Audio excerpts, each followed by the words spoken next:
Jay-Z and Beyoncé decide to air out their dirty laundry for the world to see once again. Thank you for this, guys. This is what I wanted.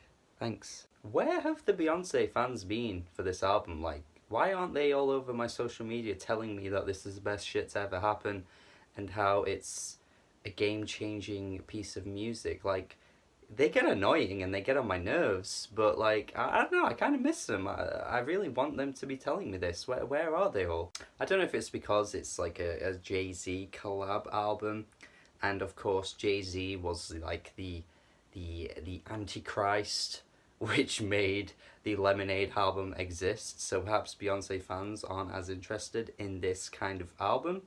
But still, I mean, usually I just can't escape anything when Beyonce puts out anything. And Jay-Z too, man. 444 was massively hyped.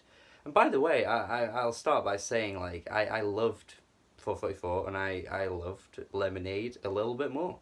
And with all that praise that was given to Lemonade and the more vulnerable tracks on 444, I must admit I was very skeptical on the idea of this whole situation between Beyonce and Jay-Z. A part of me felt like, especially on Lemonade, that this was all kind of,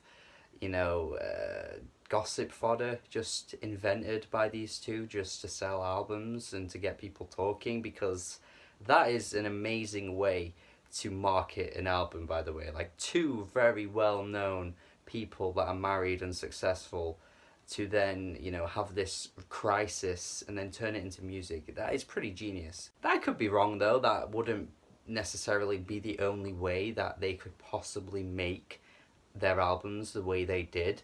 But it just felt that way, and I don't really know why. It just seemed a little fake, but it produced amazing music, so I don't really have that much of an issue. However, after Everything Is Love, Everything Is Love, Everything Is Love, Everything? Seriously?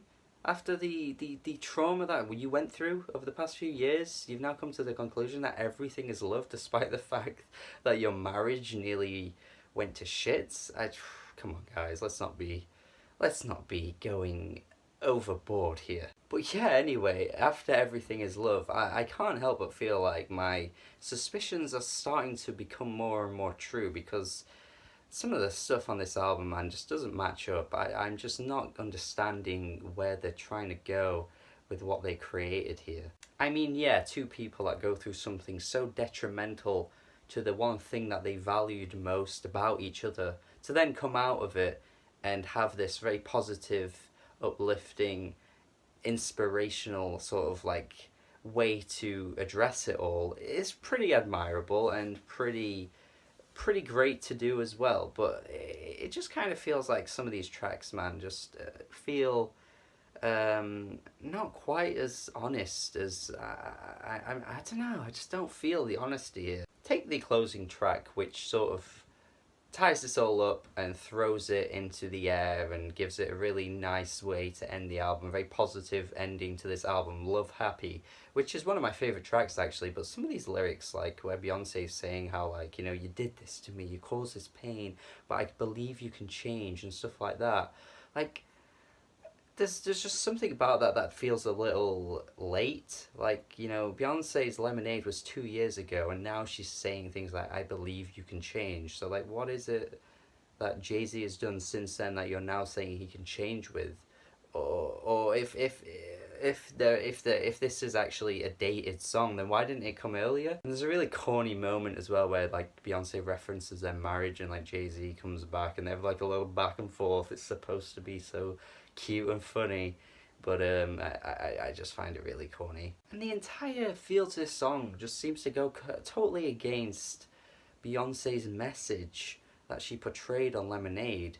Yeah, like, there's just something off about this, man. Like, she was so empowering on that album, and even as, like, someone that didn't know the full situation, you would just listen to the lyrics on that album, you'd just be like, wow, like, Beyonce is just filled with all these emotions and she is just not holding back at all. And now, like, this is kind of like the conclusion to it all. It just feels a a little bit of a sham. But the other thing with this album is though is that like most of these tracks actually just go in a bit of a braggadocious direction. Like there's no reference to anything that you would expect to hear on this album. Like tracks like Ape Shit, Boss, Nice. They're just full on like brag tracks, you know, like they're just totally like in your face and telling you how great they are and how rich they are and how rich their grandchildren are going to be because of them. And I don't know, man, two rich people telling you they're rich,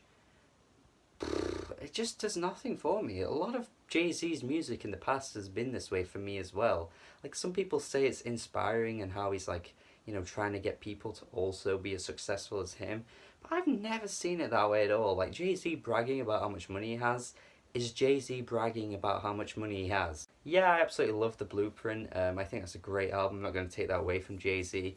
But you know, like, when he got more vulnerable on 444, I just found it more interesting to listen to. Yeah, like, the production on The Blueprint to me is like the selling point, whereas Jay-Z as a person seemed better on 444, and listening to him talk about some of the things was just more interesting. But like now he's just throwing at us about like how great he is. I just don't care. Over these incredibly stale trap beats, by the way, like, holy shit.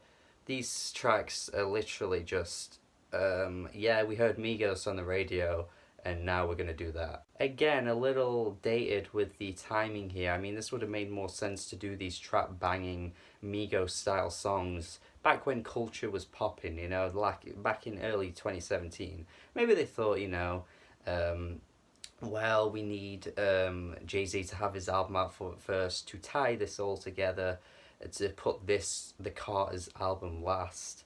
But it doesn't really address much at all. I just really thought we'd get a little bit more insight into what is exactly been going on with Jay-Z and Beyoncé, apart from them just telling us that they have crowds at their shows that go completely apeshit, and like as if to say that, like, you know, that isn't a thing anywhere else. Like, have you ever seen a crowd go this apeshit? Well, yeah, like I've been to plenty of gigs and everyone listening to this song has too, so who are you talking to here? Maybe I'm just being way too nitpicky here, and I know a lot of people coming into this review who are Beyoncé fans will probably come out of the review saying that I am too. But like, what is interesting about the subject matter here? 713 literally telling us about how much money they have on the chorus, and you know, Lil Baby Blue says, "What you gonna do to stop us?"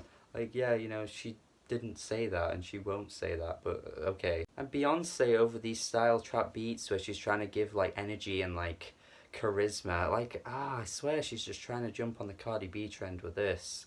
Like, seriously, I know she's done these kind of tracks before, you know, those trap influenced pop rap type stuff where it's coming from someone that isn't rapping over the track, which could be considered quite unique, I must admit. But I think this style has never worked for her. Perhaps I do need to admit that I've never liked songs like Flawless and 7-Eleven, you know, those kind of like trap heavy production songs. Even the tracks where she's featured with Jay-Z where they've kind of like done a bit more of a trap influence type stuff.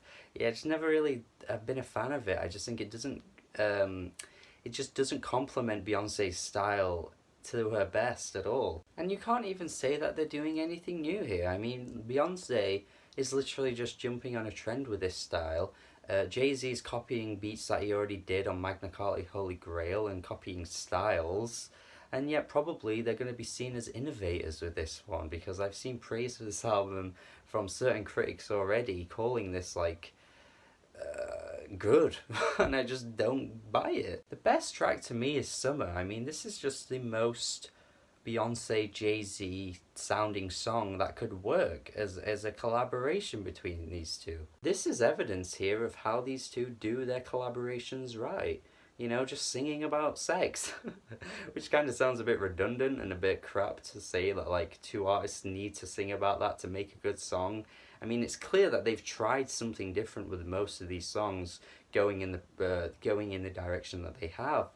But I just think this is just straight up the best that they do together. It's just a very smooth song that uses a sample in a very effective way, which I can't really say they did that for the rest of this album, honestly. Beyonce singing incredibly well is what she does best, and that's exactly what I got from this song on the chorus with Beyonce.